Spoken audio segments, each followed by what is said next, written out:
Ya, salam semuanya. Ya, saya sangat senang sekali karena ini adalah pertama kali saya bisa beribadah di GKMI Kuala Pos PI Tanjung Langkat ya. Saya ingin berbagi sedikit saja. Mari kita membuka Alkitab kita lagi dari kitab 2 Tawarik pasal yang ke-14. 2 Tawarik ayat yang ke-14 ya. Di situ judulnya adalah Raja Asa. Raja Asa ya. Ya, di sini judulnya yaitu Raja Asa kemenangan atas Zerah ya. Ya, kita tahu bahwasanya Raja Asa ini adalah raja orang Yehuda ya. Yehuda itu adalah salah satu suku daripada orang Israel. Orang Israel itu memiliki 12 suku. Salah satunya adalah Yehuda. Tetapi karena waktu itu Raja Salomo dia berdosa kepada Tuhan, maka Tuhan mengatakan bahwasanya kerajaan Israel itu akan dikoyakkan oleh Tuhan. Tetapi karena Tuhan masih mengingat Daud, karena Daud itu orang yang setia kepada Tuhan, masih berkemurahan Tuhan kepada keturunan daripada Daud. Makanya dari keturunan Daud itu masih ada diberikan Tuhan 2 suku, yaitu suku Yehuda dan suku Benyamin. Tetapi waktu itu karena Salomo berdosa kepada Tuhan, maka ada pemberontakan, yaitu Yerobeam ya. Dan Yerobeam itulah yang akhirnya menguasai Israel, 10 suku itu, dan 2 suku ada di Rehabeam. Dan Raja Asa ini adalah dia, apa katanya ayat yang kedua, Asa melakukan apa yang baik dan benar di mata Tuhan. Berarti Asa ini adalah orang yang menghamati Yaman di bata, hormat Yaman Tuhan. Ya, dia orang yang takut akan Tuhan. Malah kalau kita melihat kalau di pasal dia apa ayat yang ke-17, saya baca di sini ayat yang ke-17. Sekalipun bukit-bukit pengorbanan tidak dijauhkan dari Israel, namun hati Asa tulus ikhlas sepanjang umurnya. Jadi Asa ini dia mengikut Tuhan tulus ikhlas. Bahkan neneknya namanya adalah Maka. Neneknya itu dipecatnya dari ibu suri istana ya. Kenapa? Karena neneknya itu nondongnya dia membuat patung Asyera sehingga dipecatnya karena dia lebih menghormati Tuhan. Tetapi waktu itu apa katanya? Ayat yang ke-9. Kita lihat lagi ayat 9. Zerah orang Ethiopia itu maju berperang melawan mereka dengan tentara sebanyak 1.000.000 orang. Nah, jadi pada waktu itu ada orang Ethiopia, nama rajanya yaitu Zerah, dan mereka mau menyerang Raja Asa ini. Berapa pasukan Zerah itu? 1.000.000. Kalau saya rasa inilah pertempuran orang Yehuda atau mungkin bangsa Israel yang paling banyak musuh yang harus dilawan. Biasanya musuh-musuh yang dilawan itu paling entah 500.000 tentara, 800. Ini berapa katanya? 1.000.000 tentara dari bangsa Ethiopia yang dipimpin oleh Zerah. Sedangkan kalau saya lihat di sini orang Yehuda itu orang Yehuda sama orang Benyamin hanya 500.000 lebih, 580.000 tentara. Sedangkan orang Ethiopia tadi apa? 1.000.000. Berarti hanya separuhnya lah kira-kira. Tetapi kita melihat di sini apa katanya? Ayat yang 10, ayat yang 11 ya. Kemudian Asa berseru kepada Tuhan Allahnya, ya Tuhan, selain daripada Engkau tidak ada yang dapat menolong yang lemah terhadap yang kuat. Tolonglah kami ya Tuhan, Allah kami, karena kepadamu lah kami bersandar, dan dengan namamu kami maju melawan pasukan yang besar jumlahnya ini. Ya Tuhan, Engkau Allah kami, jangan biarkan seorang manusia mempunyai kekuatan untuk melawan Engkau. Ya, jadi di sini Asa ini saya lihat dia ada samanya dengan Raja Daud. Ketika mau berperang, dia minta tolong kepada Tuhan. Dia minta tolong kepada Tuhan. Ayat yang ke-11 tadi di situ kata apa? di situ ada katanya, kami bersandar dan dengan namamu kami maju melawan pasukan yang besar jumlahnya ini. Jadi mereka bersandar kepada Tuhan. Maka Tuhan mendengarkan doanya. Kalau kita lihat lagi ayat yang ke apa? 13 di bawahnya lagi. Lalu dikejar oleh Asa dan laskarnya sampai ke Gerar. Dari orang-orang Ethiopia itu amat banyak yang tewas, sehingga tidak ada yang tinggal hidup. Tidak ada yang tinggal hidup. 1 juta orang. Ada yang lolos? Tidak ada. Semuanya mati. Ini karena pertolongan Tuhan. Iya. Jadi 1 juta orang mati. Ya. Kita lihat lagi ayat yang ke-19 kita lihat. Ayat ke-19. Tidak ada perang sampai pada tahun ke-35 pemerintahan Asa. Jadi ketika sudah selesai perang melawan Ethiopia itu, sudah tidak ada lagi perang, sudah aman semuanya. Maka waktu itu Raja Asa pun membangun kembali Yehuda, mempertahankan kota-kotanya, membuat benteng-benteng pertahanan. Makmurlah, aman selama berapa? 35 tahun. Tapi pasal yang ke-16 apa katanya? Pada tahun ke-36, nah ini ya, pada tahun ke-36 pemerintahan Asa, majulah Baesa. Baesa itu siapa?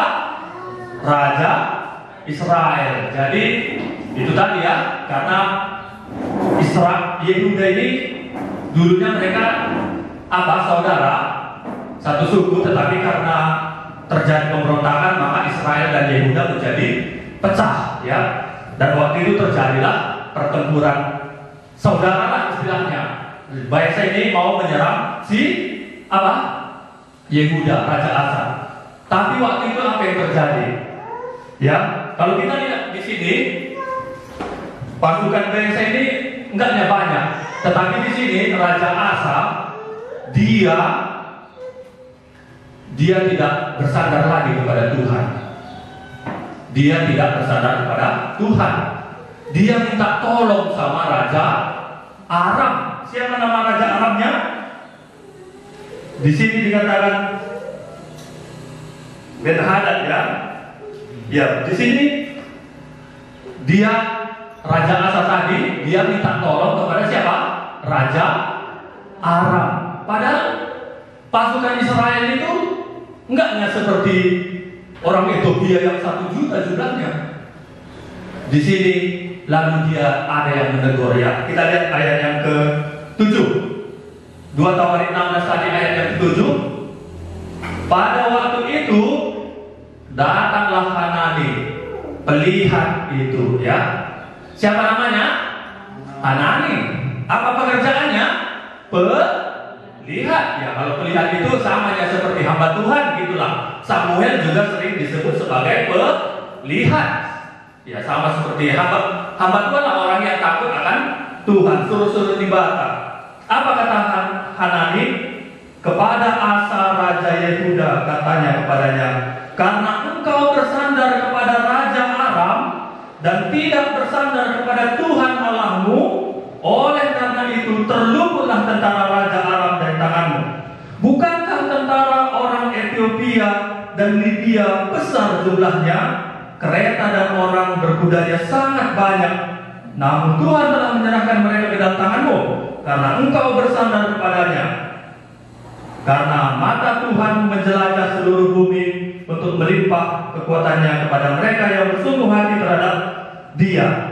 Dalam hal ini engkau telah berlaku bodoh. Oleh sebab itu mulai sekarang ini engkau akan mengalami peperangan. Jadi si Hanani ini dia menegur dosanya siapa? Raja Asa ya, karena dia tidak lagi bersandar kepada Tuhan. Kalau menghadapi hal-hal masalah yang besar, dia datang kepada Tuhan, bersandar kepada Tuhan. Tapi kalau ada sedikit masalah, oh enggak lagi Tuhan yang dia andalkan, dia mengandalkan orang lain. Mungkin Ketika kita menghadapi masalah yang kita rasa begitu besar, sulit sekali kita, oh Tuhan, sampaikanlah aku. Kita menjerit, minta tolong kepada Tuhan. Tapi ketika ada sedikit saja masalah yang tidak begitu besar, kita tidak lagi bersandar kepada Tuhan, tidak lagi mengandalkan Tuhan, ya. Nah, jadi di sini tadi setelah dinasehati oleh Hanani, apa reaksi Raja Asa? Kita lihat ya.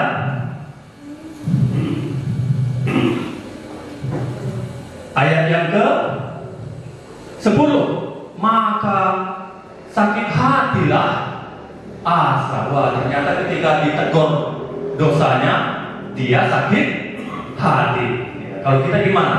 Ketika hamba Tuhan menegur kita dengan khotbah-khotbahnya yang mungkin tidak sesuai dengan yang kita inginkan, apakah kita sakit hati atau menerima perkataan itu dengan senang hati? Tapi Raja Asa apa? Maka sakit hatilah Asa karena perkataan pelihat itu, sehingga ia memasukkannya ke dalam penjara. Wah, ini orang yang tadinya bertobat, ya, selama 35 tahun bertobat, tapi kan dalam tahun yang ke-36 mungkin si Asa ini tidak memiliki hubungan yang baik dengan Tuhan, sehingga dia bersandar kepada Raja Aram. Karena hubungannya dengan Tuhan tidak makin baik, maka orang yang semakin jauh dari Tuhan pasti hidupnya semakin jahat. Contohnya adalah Raja Asa ini tadi. Ketika ada hamba Tuhan yang menegur dia malah memasukkan hamba Tuhan itu kemana? Ke penjara, ya. Bukan hanya itu saja, sebab memang ia sangat marah, itu katanya, ya. Sebab ia memang sangat marah karena ditegur oleh Hanani, ya. Apalagi katanya, sebab memang ia sangat marah terhadap dia karena perkara itu. Pada waktu itu Asa menganiaya juga beberapa orang dari rakyat. Wah, makin parah lagi dosanya, ya. Inilah kalau kita sudah jatuh ke dalam dosa, kalau kita nggak datang sama Tuhan, pasti hidup kita semakin parah. Ya. Asa ini juga seperti dia, tadinya dia bertobat, hidup dengan Tuhan, tapi sejalan dengan waktu, ya. Karena saya juga berpikir seperti itu. Sekalipun sekarang ini hidup saya dengan Tuhan bagus, gitu, ya. Tapi saya tahu ada iblis yang menanti-nanti saya. Kapan saya lemah, kapan saya lalai berjaga-jaga, di situ pasti iblis akan menyerang saya. Ya, sama seperti orang percaya itu kan akan diuji oleh waktu, ya kan? Ya, mungkin sekarang tahun ini taat, gimana dengan tahun ke depan? Apakah masih taat atau tidak, ya? Ini sebenarnya saya baca semalam dan tadi pagi juga, dan ayat hafalan saya hari ini itu, ya, ayat yang ke-9, ya. 2 Tawarik 16 ayat 9 tadi, ini adalah ayat saya hafalan.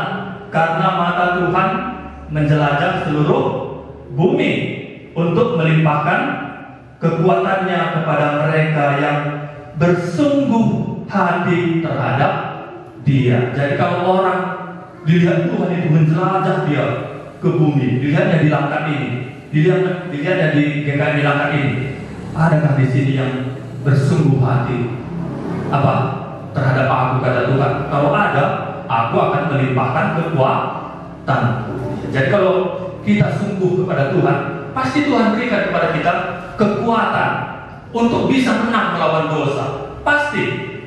Tapi kalau kita tidak bisa menang melawan dosa, itu mungkin karena kita tidak bersungguh hati terhadap Dia. Ya, jadi firman Tuhan ini juga mengajarkan bahwasanya dalam masalah yang besar atau kecil tetaplah mengingat Tuhan. Terima kasih.